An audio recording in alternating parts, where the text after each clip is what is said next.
प्रभु, हम आपको धन्यवाद करते हैं आज के दिन के लिए। संध्या के पहर में हम आपके सन्मुख अपना सिर झुकाते हैं।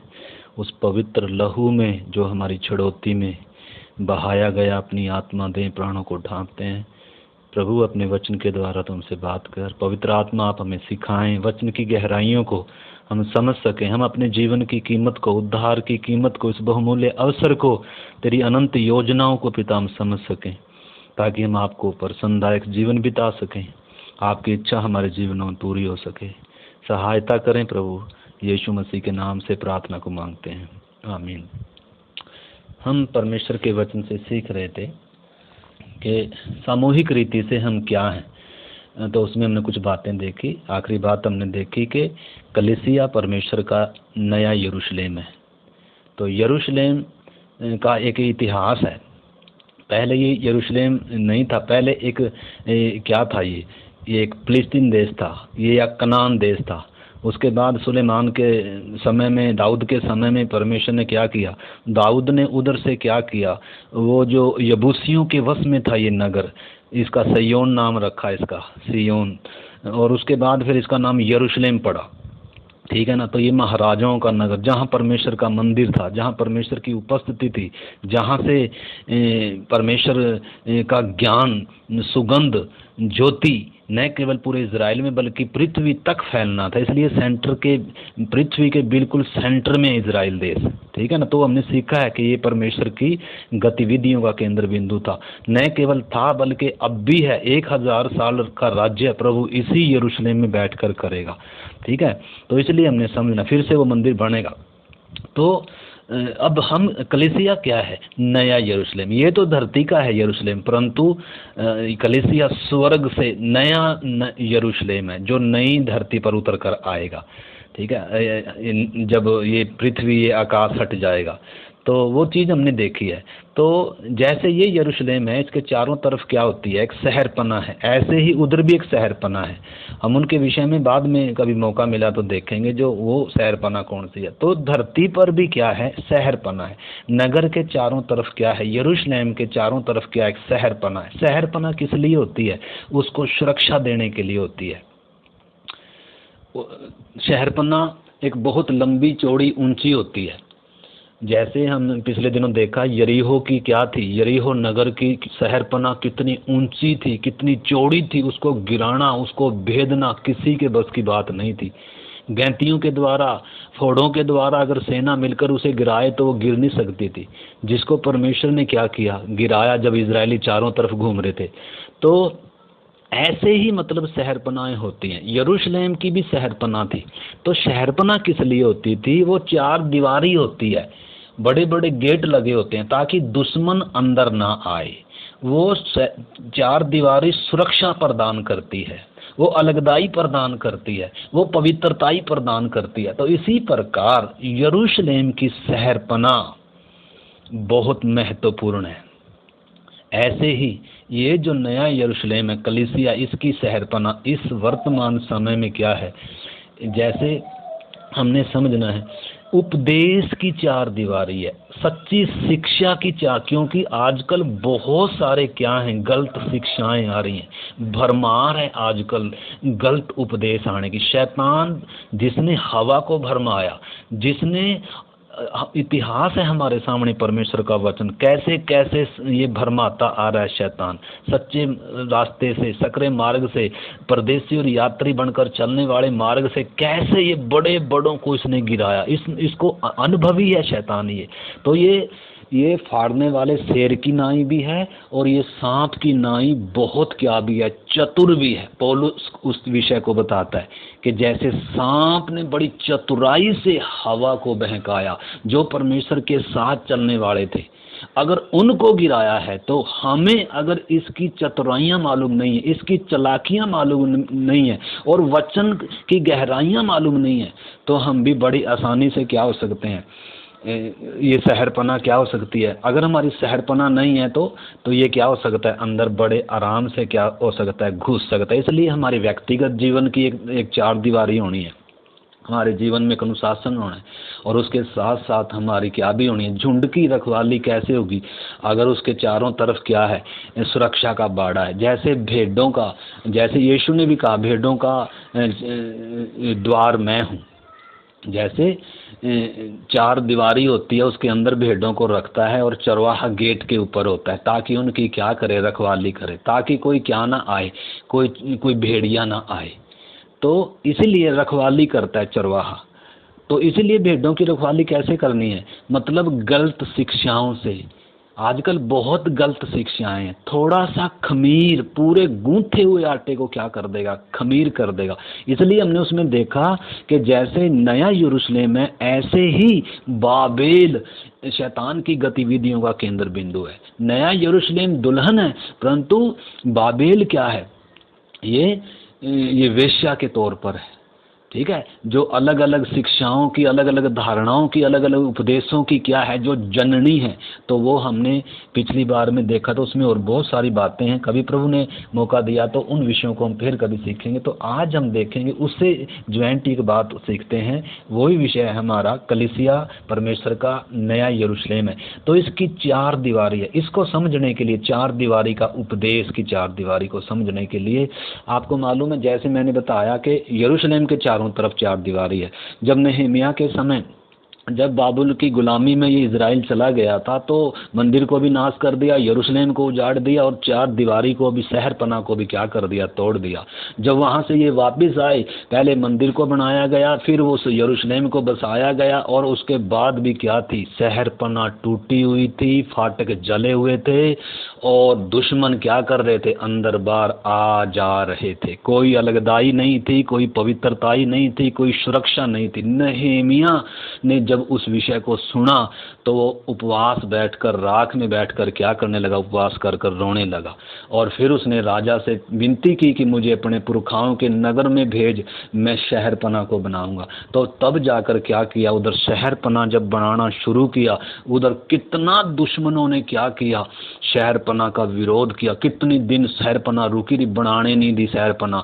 तो दुश्मन क्या करेगा, दुश्मन को ये बर्दाश्त नहीं है, शैतान को ये बर्दाश्त नहीं है कि हमारे चारों तरफ की शहर पना हो, हम अलगदाई में रहें, हम पवित्रताई में रहें। वो कहेगा हमारा भी तो इसमें हिस्सा है, हम भी क्या करें, मतलब समझौता करने आए। वो नहीं चाहेगा कि हम अलग रहें। हम कल देख रहे थे मिस्र में क्या किया, फिरौन ने शैतान के द्वारा समझौते लेकर, 4 समझौते लेकर आया, परंतु मूसा ने कोई समझौता नहीं किया और उनको उधर से लेकर आ रहा है। परंतु शैतान जब दूसरे तरीके से कामयाब नहीं होया, तो उसने क्या किया, एक मिली जुली भीड़ को क्या कर दिया, बड़ी चतुराई और चालाकी से उनके साथ भेज दिया। वो मिली जुली भीड़ क्या करती रही, पूरे मरुभूमि में उनको परेशान करती रही, और उनको बलवे के लिए उकसाती रही, और उनको क्या करती रही, परमेश्वर के विरोध में खड़ा करते। तो मिली जुली भीड़, आज भी कलीसियाओं में मिली जुली भीड़ है, जो मतलब क्या है, जो किसके द्वारा, किसकी चतुराई से आई है। यीशु ने कहा है जंगली पौधे हैं, इसलिए लिखा है क्या, हे स्वामी तूने अपने खेत में अच्छा बीज नहीं बोआ था, फिर ये जंगली दाने के पौधे कहाँ से आए। तो उसने कहा जब लोग सो रहे थे, जब लोग सो रहे थे, शत्रु ने आके उसमें क्या बो दिया, जंगली बीज बो दिया। तो इसलिए आज भी क्या है, बहुत सारे बिना नया जन्म पाए हुए लोग भी हैं, जो आशीष के लिए, चंगाई के लिए यीशु मसीह पर विश्वास कर कर आए। तो इसलिए आज भी कलीसिया में 2 प्रकार के, 3 प्रकार के लोग हैं। मैंने पिछले दिनों में बताया था, एक दुल्हन है, दुल्हन की तैयारी अलग होती है, एक सहेली है, सहेली की तैयारी और जीवन अलग होता है, वस्त्र अलग होता है, और उसके अलावा प्रभु भोजी भी होते हैं। विवाह के भोज के भी, जैसे हम विवाह के भोज में किसी को बुलाते हैं, उनकी तैयारी में फ़र्क है, उनके उसमें स्थान में फ़र्क है। दुल्हन का दर्जा जो क्या है, सबसे बेस्ट है, ऊंचा है, उसका संबंध भी क्या है, दूल्हे के साथ गहरा है। तो इसलिए हमने समझ, आज भी कलीसिया में कई प्रकार के लोग हैं। कुछ आशीष पाने के लिए आते हैं, कोई बीमारी से शिफा के लिए आते हैं, उनको उद्धार नहीं चाहिए, उनको ज़्यादा गहराई नहीं चाहिए, या ज़्यादा उद्धार तक आते हैं, मतलब ज़्यादा क्या नहीं है, ज़्यादा आत्मिक बनना नहीं चाहते, ज़्यादा वो चाहते हैं संसार भी हमें चाहिए और प्रभु भी चाहिए। तो इसलिए हमने समझना है, हमें उपदेश की 4 दीवारी को समझना, यीशु मसीह की सच्ची शिक्षाओं को समझना। थोड़ा सा खमीर भी क्या कर सकता है, और शैतान बड़ी चतुराई से हमें क्या कर सकता है, हमें भरमा सकता है। हवा को ऐसे ही भरमाया। उसी प्रकार पौलुस कहता है। तो आज हम वो चीज़ देखेंगे। और दूसरा, इसके साथ साथ हमें हमें समझना है कि परमेश्वर का जो मिलाप का तंबू होता था, जब ये मिस्र देश में से निकले, परमेश्वर ने इनके मध्य में क्या किया, वास किया। एक मिलाप का तंबू होता था, उसमें मैंने पहले भी बताया कि 3 भाग होते थे। एक होता था आंगन, और दूसरा होता था पवित्र स्थान, और तीसरा होता था अति पवित्र स्थान, जहाँ परमेश्वर की महिमा वास करती थी, वो तीसरा स्थान। ठीक है ना। तो 3 प्रकार के जीवनों के बारे में हमने पीछे देखा है। और इसके अलावा हमने समझना है, ये जो मिलाप का तंबू है, ये वास्तव में कौन है? आज हर एक विश्वासी है, परमेश्वर का मंदिर है। इस संदर्भ से भी हमने समझना है। ठीक है ना। जैसे उसमें क्या था, 3 भाग थे, वो परमेश्वर की वास करने की जगह थी। उसी प्रकार हम भी क्या हैं? परमेश्वर का निवास स्थान है। लिखा है कुरिन्थियों में, क्या तुम नहीं जानते तुम पवित्र आत्मा का निवास स्थान हो? क्या तुम नहीं जानते परमेश्वर का मंदिर हो? तुम दाम देकर खरीदे गए हो, तुम उसके लहू से शुद्ध किए गए, उसकी आत्मा से धोए गए, नए जन्म के स्नान से क्या किए गए? शुद्ध किए गए। ऐसे बहुत सारी बातें पिछले दिनों हमने सीखी हैं। तुम परमेश्वर का मंदिर है। जैसे उस मिलाप वाले तंबू के चारों तरफ क्या होती थी? एक कनात होती थी। आप निर्गमन की किताब और 27 अध्याय 9 से लेकर 17 तक पढ़ना। निर्गमन की किताब में 27 अध्याय 9 से लेकर 17 तक पढ़ना। वो 4 दीवारी जो होती थी, वो जो, क्योंकि उस समय वो पत्थर का मंदिर नहीं था, वो लकड़ी का था, वो तंबू था। और उस तंबू में 3 भाग थे, उस मिलाप के तंबू में। और उसके चारों तरफ एक कनात होती थी। चारों तरफ कनात होती थी। लकड़ी के क्या होते थे? खंबे होते थे, और उनको रस्सियां बंधी होती थी, और खूंटे गड़े होते थे जमीन में, और खूंटे के साथ कसकर क्या किया होता था? वो 4 दीवारी को गार्ड कर रखा होता था। उस कनात के ऊपर बहुत भारी जिम्मेदारी थी, क्योंकि उनका सफर बियाबान में से था। तूफान है, जंगली जानवर भी हैं, या इधर उधर की वो चीज़ें भी हैं, आंधी तूफान का उन्होंने क्या करना है? सामना करना है। तो अगर मंदिर में कूड़ा कबाड़ नहीं जाना और मिट्टी घट्टा नहीं जाना, तो वो 4 दीवारी क्या थी? सुरक्षा प्रदान करती थी। उसमें एक दरवाजा होता था, दरवाजे से ही प्रवेश होता था अंदर। तो इसलिए हमने समझना है, चोर किधर से आता है? दरवाजे से नहीं आता। यीशु ने कहा चरवाहा दरवाजे से आता है। चोर किधर से आता है? दीवार फांद कर आता है, या फिर जहाँ से उसको खिड़की मिलती है, दरवाजा वो मिलता है, दरवाजा खुला मिला, या तो नहीं तो फिर क्या करेगा? वो दीवार को गिराने का क्या करता है? प्रयास करता है। तो इसीलिए हमने समझना है, वो जो कनात थी, वो जो चारों तरफ की जो भारी कनात थी, जो रस्सियां से खुंटों में जो बंधी हुई थी, क्योंकि तूफान आएंगे, आंधी आएगी, रेतीले तूफान भी हैं, क्योंकि उस समय क्या है। तो इसलिए उससे भी उसने मजबूती से खड़ा रहना है, तूफान के बीच में, आंधी के बीच में। और गंदगी को भी उसने क्या करना है? अंदर आने से रोकना है। पूरा काम कनात का था ये। इसलिए रस्सियां, खूंटे लगे हुए, और कनात पूरी पूरी क्या करती थी? मजबूती के साथ खड़ी रहती थी, चाहे मरुभूमि में कितना भी तूफान आए, क्योंकि रस्से अच्छी तरह बंधे हुए हैं, और खूंटे जमीन में गड़े हुए थे, और कनात हिलती नहीं थी। इस करके वो इस तरीके से क्या करती थी? वो सुरक्षा प्रदान करती थी। अंदर गंदगी आने से क्या करती थी? कुत्ते बिल्ली आने से क्या करती थी? और जिस किसी ने भी आना है, दरवाजे से ही वो प्रवेश करता था। तो इसलिए हमने समझना है, इसी प्रकार कलीसिया को साफ रखने की जिम्मेदारी एक भारी जिम्मेदारी है। किसकी जिम्मेदारी है? हर एक सेवक की, हर एक विश्वासी की। क्या जिम्मेदारी है? क्योंकि अगर वचन को मालूम नहीं है, सच्ची शिक्षा का मालूम नहीं है, शैतान की युक्तियां मालूम नहीं, कल हम देख रहे थे झूठी शिक्षाओं की जननी कौन है? Roman Catholic. आज ज़्यादातर हम देख रहे थे 98 या 97% लोग या कलीसियाएं क्या हैं? गलत शिक्षाओं में क्या हो चुकी हैं? शैतान ने सांप की तरह चतुराई से क्या कर दिया? लोगों को बहका दिया। तो इसलिए अगर हमें उपदेश मालूम नहीं है, अगर हमें शैतान की युक्तियां मालूम नहीं है तो बड़ी आसानी से थोड़ा सा खमीर पूरे गूंथे हुए आटे को क्या कर देगा, खमीर कर देगा। इसलिए गलत शिक्षाओं से हमें क्या होना है, बचना है। तूफान उनमें खड़ा होना है। गलत तूफानों के अभी क्या आ रहे हैं, गलत उपदेशों के कितनी आंधियां चल रही, कितने तूफान चल रहे हैं, गलत शिक्षाएं हैं।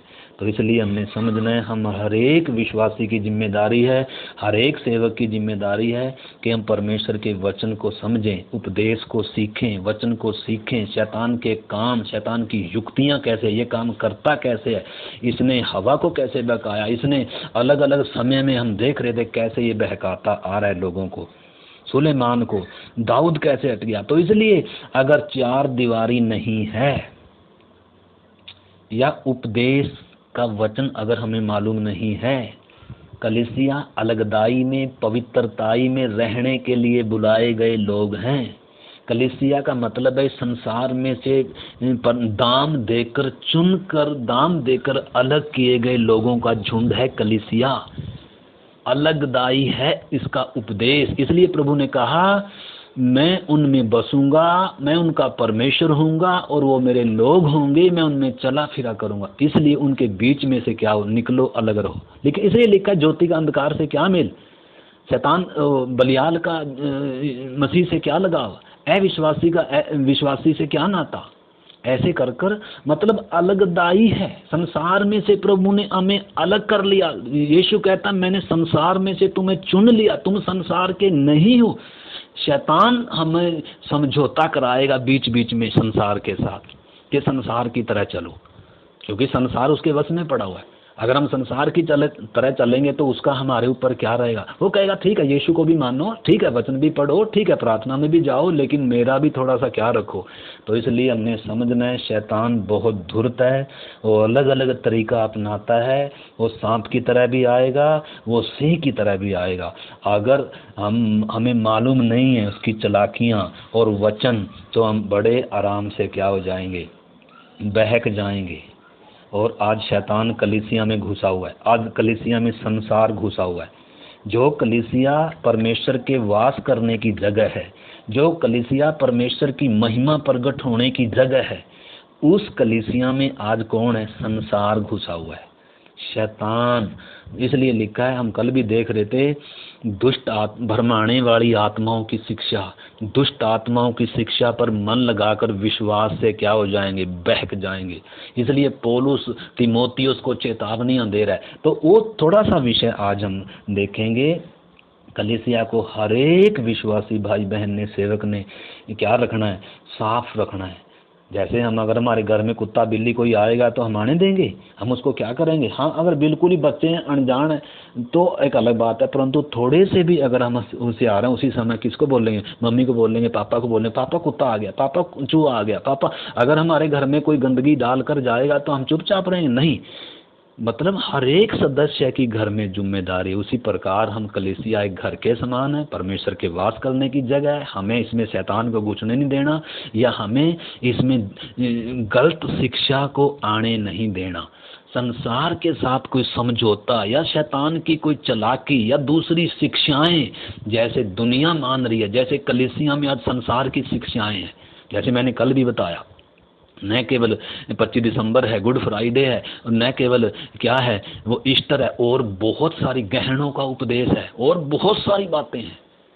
तो इस करके हमने समझना है, हमने कलीसिया में अलगदाई, पवित्रताई को क्या रखना है, बनाए रखना है। ये हमारी जिम्मेदारी है हर एक विश्वासी की, क्योंकि बड़े बड़े तूफान आएंगे, गलत उपदेश, गलत शिक्षाएं आएंगी। तो इसलिए हर रस्सी को कसकर बंधना है, हर खूंटे ने मजबूती से क्या करना है, काम करना है। तो इसलिए कुत्ते को आने का, जानवर को आने का, चूहे को घुसने का क्या नहीं रहेगा, सांप को घुसने का क्या नहीं रहेगा, कोई रास्ता। सारे बिलों को क्या करना, छोटे से बिल में से भी शैतान आ सकता है। सांप छोटी सी सुराख में से पता भी नहीं चलेगा कब आ गया, और बहुत धूर्त है ये। इसलिए हमने समझना है, शैतान के रूप को समझना है। इसलिए पौलुस क्या कह रहा है हम देखते हैं। प्रेरितों के काम 20 अध्याय उसका 19-20 वचन पढ़ेंगे। प्रेरितों के काम 20 अध्याय और 19-20 वचन पौलुस कहता है, आप 17 से पढ़ो, मैं पढ़ता हूँ। उसने मिलेतुस से इफिसुस में कहला भेजा और कलीसिया के प्राचीनों को बुलवाया।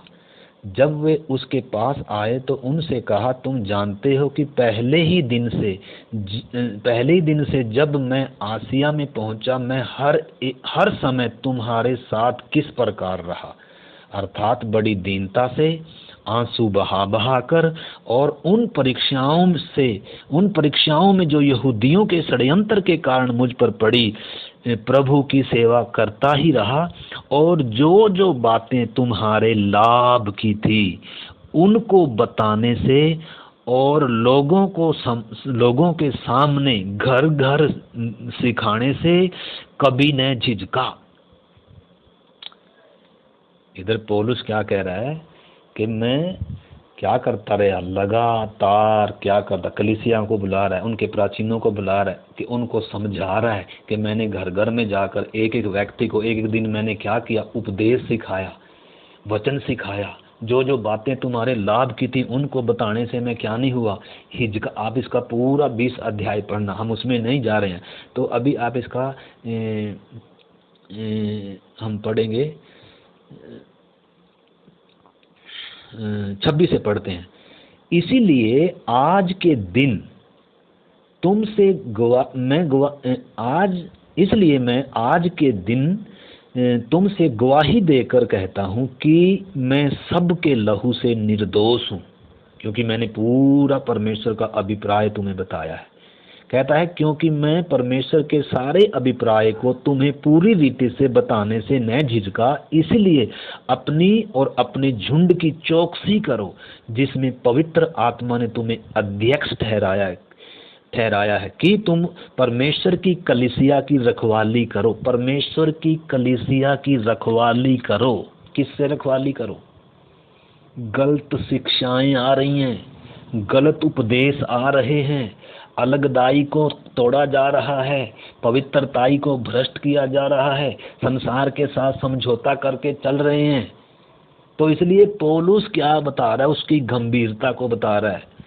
कहता है, लिखा है इसलिए अपनी और पूरे झुंड की, अपनी भी चौकसी करनी। हर एक विश्वासी ने, आप क्या सुन रहे हो, क्या उपदेश के अनुसार है, क्या आपको उपदेश मालूम है? यूट्यूब पे आज भरमार है सेवकों की, और जगह जगह क्या है, भरमार है। आज यीशु के नाम में कितने निकला। यीशु ने भी कहा था, कल हम मत्ती 24 देख रहे थे, यीशु ने कहा बहुत सारे मसीह आएंगे, बहुत सारे झूठे भविष्यद्वक्ता आएंगे, बड़े चिन्ह और चमत्कार भी दिखाएंगे, और वो हमें क्या भी लगेंगे, बहुत अच्छे भी लगेंगे, क्योंकि वचन से बातें करते हुए आते हैं। वो भी क्या करते हुए आते हैं, वचन बताते हुए आते हैं, चमत्कार भी होते हैं, आश्चर्य कर्म भी होते हैं। और अगर हमें उपदेश मालूम नहीं है, शिक्षा मालूम नहीं है, तो बहक जाएंगे। पौलुस भी कह रहा है बहुतों को भरमाएंगे, क्योंकि ऐसा समय आ रहा है जब लोग खरा उपदेश नहीं सहेंगे, परंतु अपने कानों की खुजली मिटाने के लिए बहुत सारे उपदेशकों को बटोरेंगे, जो उनकी इच्छा के अनुसार प्रचार करेंगे, जो उनकी मनोकामना पूरी करेंगे, जो उनको आशीष का वचन बताएंगे, जो उनको ऐसा ऐसा ऐसा वचन बताएंगे जो मानना क्या नहीं है, ज़्यादा मुश्किल नहीं है। वचन से ही बताएंगे, यीशु के नाम से ही बताएंगे, पवित्र आत्मा और सुसमाचार है वो भी, परंतु कौन सा आत्मा है? पवित्र आत्मा नहीं, दूसरा आत्मा है। ठीक है ना? तो इसलिए हमने सुना पौलुस क्या कह रहा है, अपनी और अपने झुंड की क्या करो, पूरे झुंड की चौकसी करो, जिसमें पवित्र आत्मा ने तुम्हें अध्यक्ष ठहराया। तो इसलिए हर एक विश्वासी को मैं कहता हूँ, आपको वचन अच्छे से मालूम होना है, आपके जीवन की कीमत, और कलीसिया परमेश्वर की महिमा का वास करने का जगह है। ये कोई कमाई का साधन नहीं है, ये शैतान के खेलने की जगह नहीं है, ये संसार इसमें वास करने की जगह नहीं है। ये पवित्र लोगों का झुंड है, ये राजाओं का झुंड है। इसमें परमेश्वर ने क्या करना है, अगर वास करना है तो अलगदाई, पवित्रताई, उपदेश की चार दीवारी रहना बहुत जरूरी है। इसलिए आगे कहता है कि तुम परमेश्वर की कलीसिया की रखवाली करो, जिसे उसने अपने लहू से क्या किया है। कलीसिया परमेश्वर के लहू से मोल ली गई है। कलीसिया इसलिए परमेश्वर के वास करने का स्थान है। कलीसिया ही है एक ऐसा मात्र एक जगह, एक स्थान जहां परमेश्वर महिमा के साथ वास करता है, जो परमेश्वर का मंदिर है। कलीसिया जो परमेश्वर का भवन है, जहां से परमेश्वर की महिमा प्रकट होनी है। ठीक है ना। तो इसलिए हमने समझना कलीसिया की गंभीरता। इसलिए हम पिछले दिनों से सीख रहे हैं कि मैं मसीह में कौन हूँ, मेरा मसीह में स्थान क्या है, मेरी मसीह में जिम्मेदारी क्या है। आज बहुत सारों को लोगों को क्या नहीं है, कोई जिम्मेदारी लेने के लिए तैयार नहीं है। कलीसिया में को अपनी जिम्मेदारी, अपना स्थान समझने के लिए, मेरी सेवा क्या है कलीसिया में, मेरा स्थान क्या है, मेरी जिम्मेदारी क्या है, कोई उठाने के लिए क्या नहीं है, तैयार नहीं है। बस मैं और मेरा परिवार और बस अपनी अपनी चिंता है। कलीसिया की चिंता नहीं है, प्रभु के घर की चिंता नहीं है, आपस में एक दूसरे विश्वासी की चिंता नहीं है। सेवा कैसे बढ़ेगी, कलीसिया की उन्नति कैसे होगी, कलीसिया कैसे परिपक्व होगी, कलीसिया को कैसे गलत उपदेश से सुरक्षा देनी है, उपदेश की चार दीवारी कैसे होनी है, ये क्या नहीं है। आजकल ज़्यादातर 100 में से 98% विश्वासियों को ये क्या नहीं है, इन चीज़ों का बोझ नहीं है, जानकारी नहीं है। इसलिए शैतान बड़े आराम से कलीसियों में क्या कर रहा है, इस समय विश्वासियों के जीवनों में, घरों में अपना काम, अपना अड्डा बनाकर बैठा हुआ है। व्यापार का केंद्र बन गई आज की कलीसियाएं। जैसे यीशु आया उस समय यरूशलेम में एक मंदिर था, प्रभु कह रहा है ये डाकुओं की क्या थी। प्रभु यीशु ने कोड़ा उठाया और उसने मंदिर को क्या किया, साफ किया। परमेश्वर इन्हीं दिनों ऐसे अपने अभिषिक्तों को खड़ा करेगा, अपनी कलीसिया को शुद्ध करेगा, अपने मंदिर को साफ करेगा। क्योंकि कलीसिया उठाए जाने से पहले कलीसिया का क्या होना है, पवित्रीकरण होना है, शुद्धिकरण होना है। आज बहुत सारे आए हैं, स्वार्थी लोग हैं कलीसिया में, और उनको अपने पेट की चिंता है, अपने घर की चिंता है, अपनी चिंता है। दूसरे विश्वासी की कोई चिंता नहीं है, कलीसिया की कोई चिंता, प्रभु की सेवा की कोई चिंता, या प्रभु का नाम कैसे हमारे बीच में महिमान्वित हो, यीशु का नाम कैसे ऊंचा हो, मैं तो उसके लिए क्या कर सकता हूँ। मेरी भी एक कलीसिया में जिम्मेदारी है, मैंने भी क्या करना है, मैंने भी उस जगह को, उस जिम्मेदारी को क्या करना है, समझना है। आज विश्वासियों को अपना लक्ष्य मालूम नहीं है, अपनी दौड़ मालूम नहीं है, अपनी परमेश्वर की योजना क्या है। मैं भी चुना हुआ पात्र हूँ, मेरी भी एक कलीसिया में स्थान है, मेरा भी कलीसिया में एक जिम्मेदारी है, कर कर क्या नहीं है, बहुतों को मालूम। तो पौलुस क्या बता रहा है इधर, हमारी जिम्मेदारी को बता रहा है। क्योंकि कहता है आगे 28 में कहता है, मैं जानता हूं कि मेरे जाने के बाद फाड़ने वाले भेड़िए तुम में आएंगे। मैं कल भी बता रहा था, पौलुस और ये सब प्रेरित चले जाने के बाद, तीमुथियुस वगैरह चले जाने के बाद आने वाले समय में कौन आया, शैतान किस तरीके से कलीसिया में आया। रोमन एम्पायर जो वो था, कॉन्स्टेंटाइन राजा था, सम्राट था, वो कलीसिया, शैतान उसको लेकर आया और उसके द्वारा गलत शिक्षाएं, गलत उपदेश कलीसिया में आ गया। सतावट खत्म होगी, अलगदाई टूट गई, पवित्रताई भ्रष्ट होगी। कलीसिया में क्या आ गया, बाहरी शिक्षा और शैतान घुस गया, संसारिक लोग आ गए, संसार के रीति रिवाज आ गए। हमने समझना है बातों को, हर एक विश्वासी ने इन चीज़ों को समझना। इधर पौलुस क्या कह रहा है, मैं जानता हूं कि मेरे जाने के बाद फाड़ने वाले भेड़िए तुम में आएंगे जो झुंड को न छोड़ेंगे। ये फाड़ने वाले भेड़िए कौन है, ये कोई खाने वाले नहीं है। फाड़ने वाले भेड़िए का मतलब है गलत शिक्षाओं, गलत शैतान के अभिषिक्त हैं। ये शैतान परमेश्वर के ठहराए हुए लोग नहीं है। निश्चय है कि परमेश्वर के ठहराए लोगों में भी कमियां हैं व्यक्तिगत जीवन में, परंतु उपदेश में क्या नहीं करते, समझौता नहीं करते। तो लिखा है, फाड़ने वाली ये भेड़िए तुम में आएंगे जो झुंड को न छोड़ेंगे, और तुम्हारे ही बीच में से भी ऐसे ऐसे उठेंगे, मनुष्य उठेंगे जो चेलों को अपने पीछे खींच लेने की टेढ़ी मेढ़ी बातें कहेंगे। इसलिए जागते रहो। पौलुस क्या कह रहा है, इसलिए जागते रहो। किस लिए, शैतान कैसे आएगा, तुम्हारे बीच में से भी खड़े होंगे, और क्या आएगा, फाड़ने वाले भेड़िए भी आएंगे, तुम्हारे बीच में से भी खड़े होंगे, जो झुंड को नहीं छोड़ेंगे, जो तुम्हारे विश्वास को क्या कर देंगे, तुम्हारे जीवन को क्या कर देंगे। तो इसलिए वो चेतावनी दे रहा है, लिखा है इसलिए जागते रहो और स्मरण करो कि मैं 3 वर्ष तक रात दिन आंसू बहा बहा कर हर एक को चेतावनी देना नहीं छोड़ा। हर एक को आंसू बहा कर भी अलग अलग तरीके से पौलुस कलीसिया को समझाता था। शैतान की युक्तियां क्या हैं, प्रभु की असली शिक्षा क्या है, प्रभु की असली योजना क्या है, कलीसिया का भेद क्या है। मैं पिछले दिनों बता रहा, उसने इफिसियों में बताया प्रभु यीशु मसीह का असली उद्देश्य क्या, हम क्या हैं। हर एक विश्वासी मसीह की देह का अंग है और परमेश्वर की असली योजना क्या है, एक देह तैयार होना है। तो इसलिए पौलुस गंभीरता के साथ सेवा कर रहा था। इसलिए कह रहा है मैं हर एक को चेतावनी देना नहीं छोड़ा, और अब मैं तुम्हें परमेश्वर को और उसके अनुग्रह के वचन को सौंप देता हूं जो तुम्हारी उन्नति कर सकता है और सब पवित्र किए गए लोगों में साझी करके तुम्हें मिरास दे सकता है। मैंने किसी के चांदी सोने कपड़े का लालच नहीं किया। लोग कलीसिया में जो सेवा करता था पौलुस कैसे करता था, कह रहा मैंने किसी के चांदी का, सोने का, कपड़े का, पैसे का मैंने कोई लालच नहीं किया। तुम आप जानते हो कि मैंने इन्हीं हाथों से मेरी और मेरे साथियों की आवश्यकताओं को पूरा किया। तो आगे आप उन चीज़ों को समझ सकते हो, ठीक है ना। इसका आप पढ़ सकते हो आगे भी।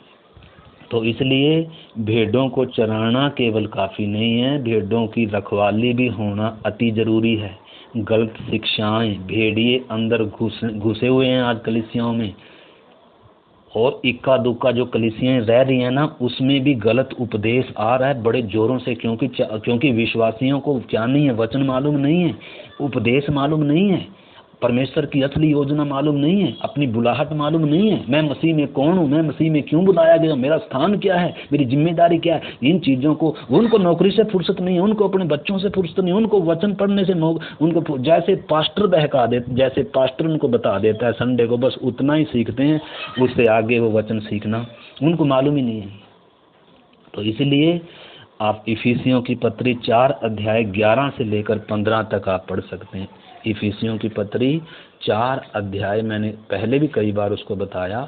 इफिसियों की पत्री 4 अध्याय में से जब 11 से लेकर 16 तक पढ़ेंगे तो उसमें हमें मालूम चलेगा कि परमेश्वर ने पवित्र लोगों को सिद्ध करने के लिए क्या ठहराई है, सेवकाई ठहराई है। क्यों ठहराई है? ताकि क्या हो जाएं, पवित्र लोग सिद्ध हो जाएं, सेवा का काम किया जाए, मसीह की देह उन्नति पाए। आगे आप समझ लो कि मसीह की डील डोल तक एक हो जाएं। परमेश्वर ने न केवल हमें उद्धार दिया, बल्कि सिद्धता के लिए परमेश्वर ने हमें क्या भी किया, सेवक भी दिए कलीसियाओं को। तो इसलिए हमने समझना है परमेश्वर की असली योजना। मैं उसको पढ़ नहीं रहा, आप जो आज मेरा ये आवाज़ सुन रहे हैं, आपने इफिसियों 4 अध्याय का 11 से लेकर 16 तक पढ़ना है। हर एक व्यक्ति ने क्या होना है, अपनी बुलाहट को, अपनी परमेश्वर की योजना को अपने जीवन के, हम दाम देकर खरीदे गए हैं। परमेश्वर का मंदिर हूँ मैं, कलीसिया परमेश्वर का वास करने का स्थान है। इसलिए गलत उपदेश के तूफानों को क्या करना है, हर एक ने रोकना है। शैतान किधर से आ रहा है, गलत शिक्षा किधर से आ रही है, अंदर की पवित्रताई और अलगदाई को क्या करके रखना है, बना कर रखना है, चाहे कुछ भी कीमत देनी पड़े। इसलिए पूरा उपदेश हर एक विश्वासी को, झुंड को पूरा मालूम होना है। इसलिए हमें वचन सीखना बहुत ज़रूरी है। जो वचन नहीं सीखना चाहता, इसका मतलब है वो अपनी जिम्मेदारी लेना नहीं चाहता। वो उसको इसका यही समझा जाएगा कि उसको वो बुलाहट नहीं है, या बुलाहट है तो वो बुलाहट की। इसलिए पौलुस कहता है अपने बुलाए जाने को तो सोचो। पतरस भी कह रहा है, तो पिछले दिनों हमने देखा था, हम सुन रहे थे, वचन हमने सीखा था। पतरस कह रहा है, पौलुस कह रहा है, तुम अपने बुलाए जाने को तो सोचो। तुम ज्ञानवान नहीं बुलाए गए, बुद्धिमान नहीं। परमेश्वर ने जगत के मूर्खों को क्यों चुना? ताकि ज्ञान वालों को लज्जित करे। तो इसलिए हमने समझना है अपनी बुलाहट को, अपने स्थान को, गंभीरता से प्रार्थना के साथ उन बातों को सीखना होगा। सिर्फ खाली हम स्वर्ग जाएंगे खाली नहीं, बस नहीं, परमेश्वर की योजना क्या है। तो इसलिए हमने उन बातों को समझना है। इफिसियों 4 का 14 देखो, पढ़ो उसमें क्या लिखा है। इफिसियों 4 अध्याय का, ताकि हम आगे को बालक न रहें, ताकि हम आगे को बालक न रहें, जो मनुष्यों की ठग विद्या और चतुराई से उनके भ्रम की युक्तियों और उपदेश के हर एक झोंके से उछाले या इधर उधर घुमाए जाते हों। ठग विद्या, मनुष्यों की ठग विद्या आ गई, गलत शिक्षाएं आ गई। इसलिए लिखा है हम आगे को क्या ना रहे हों, बालक ना हो। परमेश्वर ने क्यों ये अपने लोग क्यों ठहराए, पास्टर क्यों ठहराए, चरवाहे क्यों ठहराए, उपदेशक क्यों ठहराए, प्रेरित क्यों ठहराए?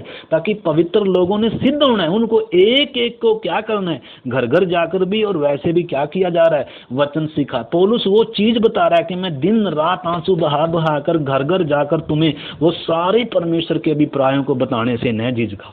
परमेश्वर की योजना तुम्हारे से कितनी ऊंची है, तुम्हारी बुलाहट कितनी ऊंची है, शैतान कैसे क्या करेगा, आएगा तुम में से भी खड़े होंगे और शैतान फाड़ने वाले भेड़िए भी क्या करेंगे। इसलिए तुम अपनी और अपने झुंड की क्या करो, चौकसी करो।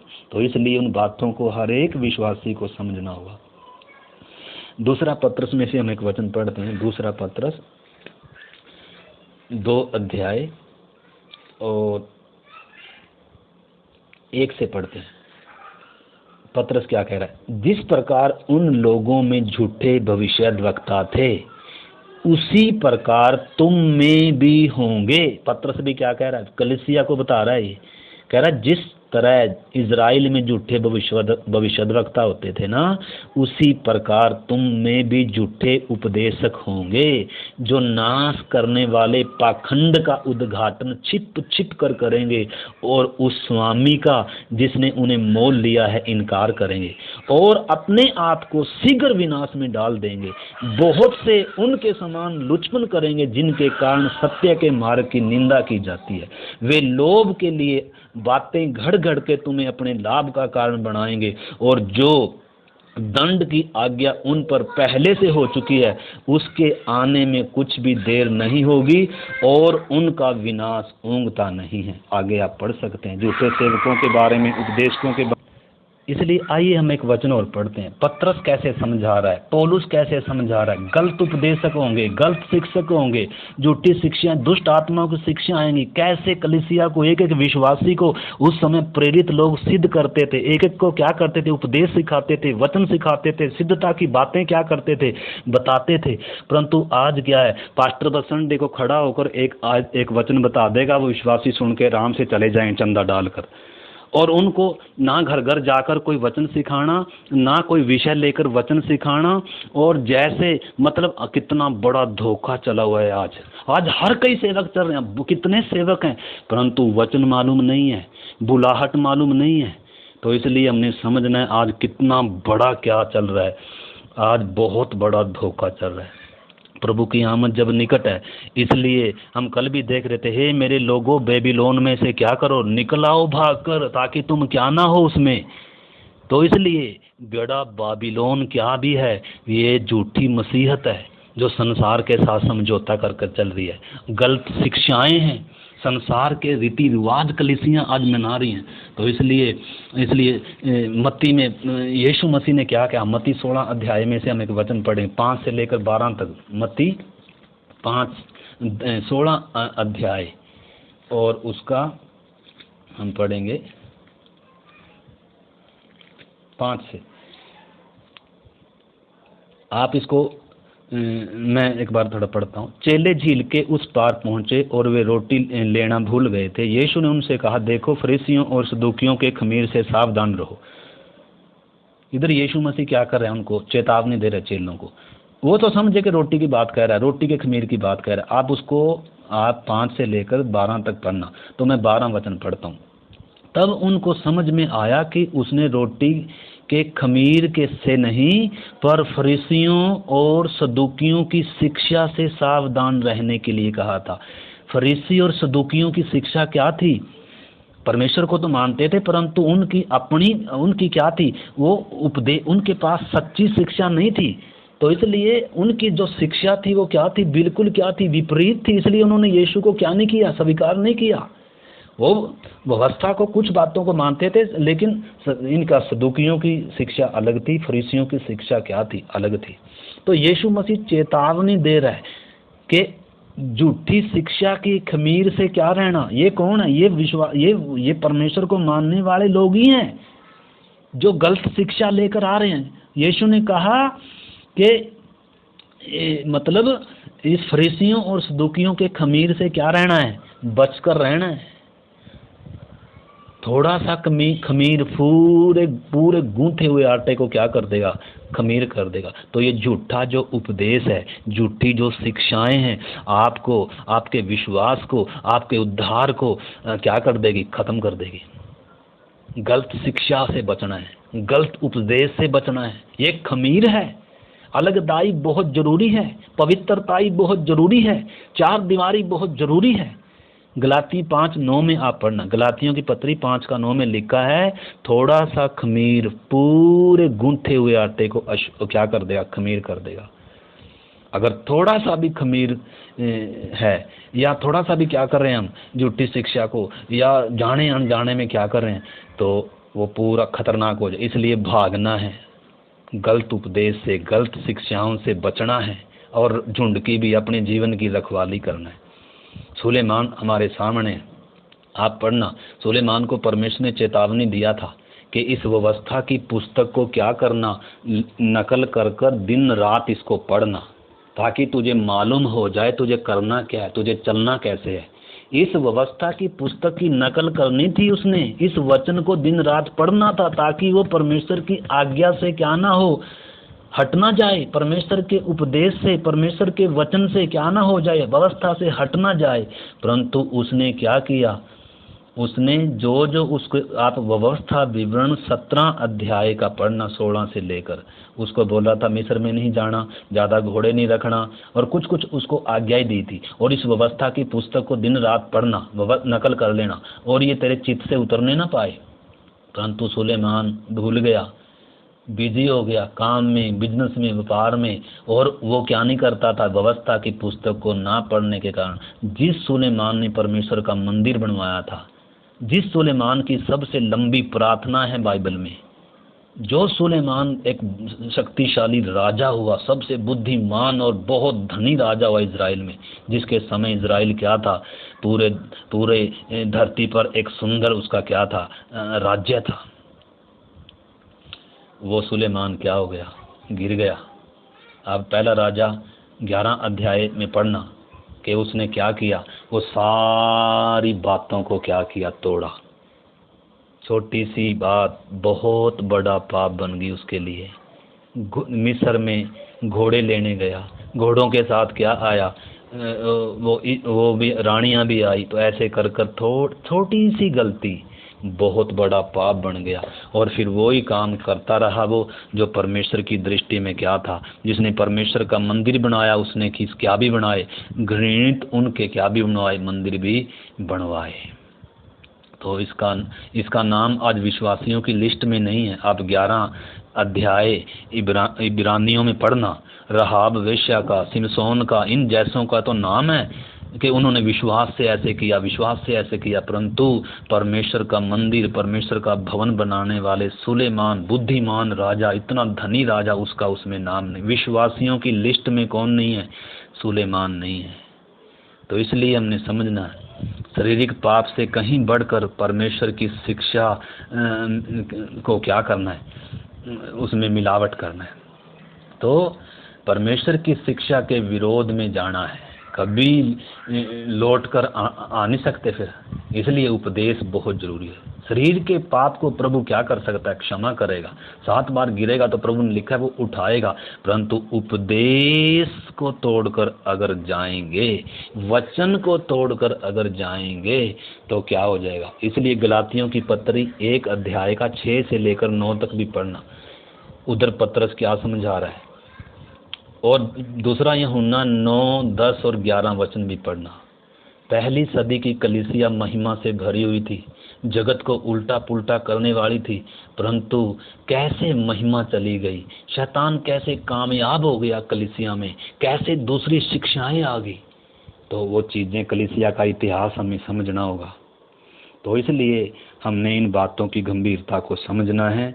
और ये सिर्फ सुनने से नहीं है, आप जो ये सुन रहे हैं, एकांत में बैठकर बाइबल खोलें, नोटबुक खोलें और इन चीज़ों को सीखें। आपके ऊपर एक बड़ी जिम्मेदारी है। आप परमेश्वर के घर के सदस्य हैं। आप मसीह में कौन हैं जानें, आपकी जिम्मेदारी क्या है। तो इसलिए इन दिनों आप अपने उस जिम्मेदारी को समझें, जगह को समझें, संबंध को समझें, बुलाहट को समझें। आइए प्रार्थना करें। प्यारे प्रभु, आज के वचन के लिए धन्यवाद। हम प्रत्येक को इस वचन की गंभीरता, गहराई समझने में सहायता करें। आपकी इच्छा हमारी जिंदगियों में पूरी हो। पिता, धन्यवाद हो प्रार्थना को सुनने के लिए। यीशु मसीह के नाम से हम प्रार्थना को मांगते हैं, आमीन। God bless.